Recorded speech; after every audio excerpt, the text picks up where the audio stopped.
Joining me now by Skype for more analysis is Clare Lopez, Vice President for Research and Analysis at the Center for Security Policy. She's also a former CIA officer. Clare, welcome back. Now, the general has been on the American government's radar for some time now. How significant is this strike, and what do you make of its timing? It was a very important strike and a very necessary one. It helps to reestablish American credibility and some level of deterrence against an enemy that has repeatedly attacked Americans and others and threatened us with more attacks in the region. Could this death be the beginning of regime change? Well, we'll have to wait and see on that because that will be up to the Iranian people, of course. But let's note that the Iranian people have been in the streets of Iran all over the country since late December 2017. That's over 2 years ago now. They very much want a change in regime.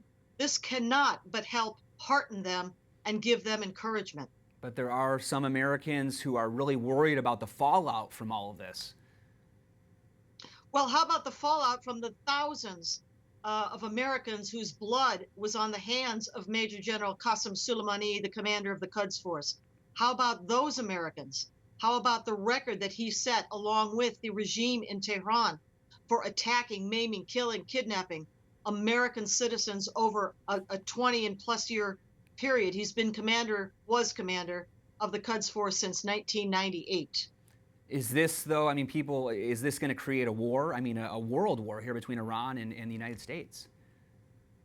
Look, the Iranian regime has been at war with the United States since Ayatollah Khomeini staged his power grab in 1979 with that revolution. The Iranian Constitution states very clearly in English online that it exists in order to spread Islamic rule over the entire world, establish an Islamic state by jihad, under rule of Sharia Islamic law.